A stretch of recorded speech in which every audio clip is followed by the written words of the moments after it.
محترم حضرات، حمد کے بارے میں گزشتہ درس کے اندر یہ بیان ہوا تھا کہ حمد بیان کرنا، اللہ کی تعریف اور خوبی بیان کرنا، یہ اللہ کو کتنا زیادہ پسند ہے۔ ایک حدیث پاک بیان ہوئی تھی کہ اللہ جب اپنے بندے کو کوئی نعمت دیتا ہے اور اس نعمت کے بدلے اس کا بندہ اس کی تعریف اور حمد بیان کرتا ہے تو اللہ کے نزدیک اس دی گئی نعمت سے زیادہ پسندیدہ چیز حمد الہی ہوا کرتی ہے۔ اس نعمت سے بڑھ کر اللہ کو وہ بندے کی تعریف بیان کرنا اللہ کو پسند ہوتا ہے۔ تو حمد کے بارے میں یہاں پر شرعی حکم بیان کیا جا رہا ہے کہ خطبے میں جو حمد بیان ہوتی ہے، چاہے وہ خطبہ نکاح کا خطبہ ہو یا جمعہ کا خطبہ ہو یا عیدین کا خطبہ ہو، عید کی نماز کا خطبہ ہو، تو ان خطبوں میں جو اللہ کی حمد بیان ہوتی ہے وہاں پر حمد اللہ کی بیان کرنا یہ واجب ہے۔ یعنی اگر خطبے میں حمد اللہ کی بیان نہ کی جائے تو بندہ گناہ گار ہوگا۔ خطبے کے اندر حمد بیان کرنا یہ واجب ہے، اور کھانا کھانے کے بعد اللہ کی حمد بیان کرنا یہ مستحب عمل ہے۔ مستحب یعنی ایسا کام جس کے کرنے پر ثواب ہے اور نہ کرنے پر کوئی گناہ نہیں ہے۔ جیسے نفل ہے، نفل اگر انسان پڑھے گا نفل نماز تو ثواب ملے گا، نہیں پڑھے گا تو کوئی گناہ نہیں ہے۔ تو کھانا کھانے کے بعد حمد بیان کرنا یہ مستحب اور ثواب کا کام ہے۔ اور چھینک آنے کے بعد، جب چھینکتا ہے انسان تو چھینک آنے کے بعد حمد بیان کرنا یہ سنت ہے، حضور کی سنت مبارکہ ہے۔ جب بھی انسان کو چھینک آئے بندہ مومن کو تو وہ چھینک آنے کے بعد الحمدللہ رب العالمین کہے۔ یعنی چھینک کے بارے میں یہ بتایا جاتا ہے کہ ایک سیکنڈ کا کئی سواں یا ہزارواں حصہ، ایک سیکنڈ میں بھی کئی حصے کرو، اس میں سے ایک حصہ اتنی دیر کے لیے جب انسان کو چھینک آتی ہے تو گویا اس کے جسم سے روح کا احساس ختم ہو جاتا ہے۔ یعنی ایک حساب سے کچھ دیر کے لیے انسان چھینکتے وقت اس کے جسم کے اندر روح نہیں ہوتی، ایسا چھینک کے بارے میں بتایا جاتا ہے۔ گویا کہ جب وہ چھینکتا ہے تو اس کے جسم سے روح ایک سیکنڈ کے 1000ویں حصے کے لیے الگ ہو کر پھر واپس آ جاتی ہے۔ تو جب واپس آ جاتی ہے تو بندے کو یہ حکم ہے کہ وہ اللہ کی حمد بیان کرے کہ اے اللہ تیری تعریف اور تیری حمد میں بیان کرتا ہوں کہ تو نے مجھے صحت و عافیت کی زندگی عطا فرمائی۔ اور چھینکنے والا الحمدللہ رب العالمین کہے تو سننے والا بھی اس کا جواب دے، سننے والا اس کو یہ دعا دے یرحمک اللہ، یعنی اللہ تجھ پر رحم کرے۔ اے اللہ کی تعریف کرنے والے، اللہ تجھ پر رحم کرے۔ اور پھر چھینکنے والا اس جواب دینے والے کے جواب میں یہ جواب دے یہدیکم اللہ، یعنی اللہ تجھے ہدایت دے۔ اے مجھے دعا دینے والے، اللہ تجھے بھی ہدایت دے، اللہ تجھے بھی اس کی حمد و ثنا بیان کرنے کی توفیق عطا کرے۔ یہ چھینکنے والا پھر اسے دعا کرے۔ تو بہرحال چھینک آنے کے بعد حمد بیان کرنا یہ سنت ہے، اور کسی حرام کام کے بعد حمد بیان کرنا یہ حرام ہے۔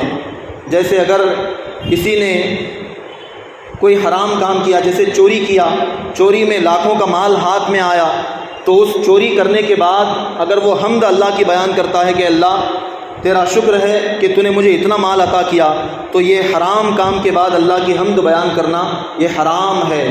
اور اسی طرح بعض صورتوں میں اللہ کی تعریف بیان کرنا کفر بھی ہے۔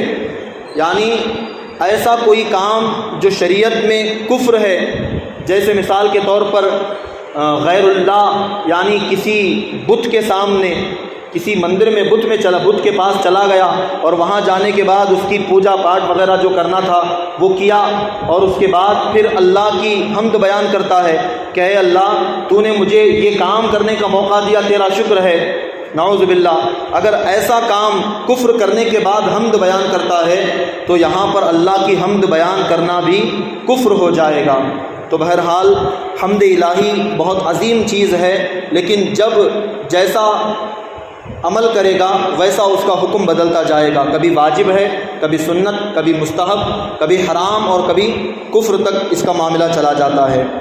تو یہاں پر حمد اللہ کی بیان کی جا رہی ہے، الحمدللہ، سب خوبیاں اللہ کے لیے۔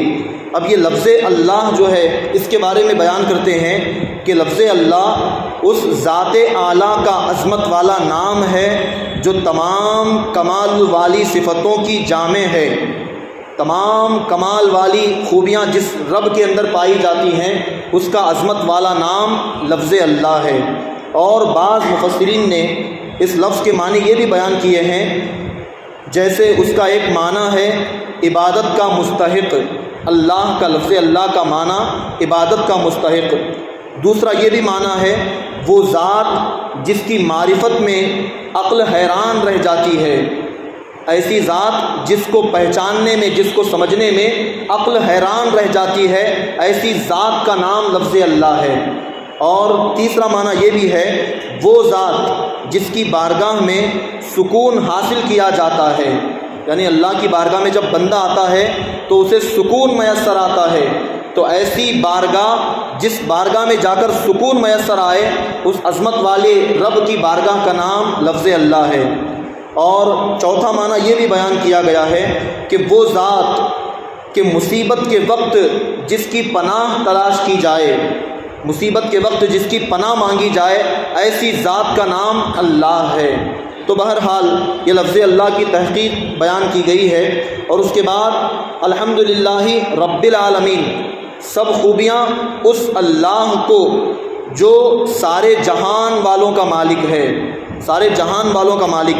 اب یہاں لفظ رب آیا ہے، رب کے بارے میں یہ بیان کیا گیا ہے کہ رب کے کئی معنی ہیں، جیسے ایک معنی ہے رب کا سید یعنی سردار، اور ایک معنی مالک اور معبود اور ثابت اور مصلح یعنی اصلاح کرنے والا، اور بتدریج مرتبہ کمال تک پہنچانے والا، یعنی اپنے بندوں کو دھیرے دھیرے دھیرے کر کے کمال تک، بلندی تک پہنچانے والی ذات کو رب کہا جاتا ہے۔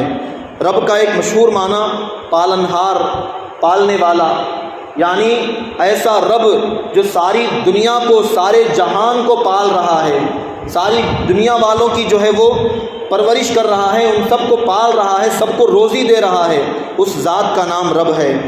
اور اللہ تعالیٰ کے علاوہ ہر موجود چیز کو عالم کہتے ہیں، اور اس میں تمام مخلوقات داخل ہیں، یعنی اللہ کے سوا جو کچھ بھی دنیا میں ہے یا جہاں میں 18,000 عالم جو کچھ بھی ہیں، ان تمام کا مالک، ان تمام کا خالق اللہ رب العالمین ہے۔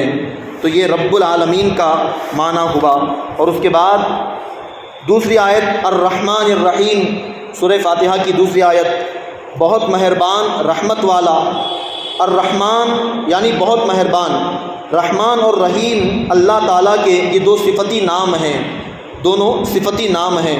رحمان کا معنی نعمتیں عطا کرنے والا، ایسی نعمتیں عطا کرنے والی ذات جو بہت زیادہ رحمت فرمائے، اور رحیم کا معنی بہت رحمت فرمانے والا۔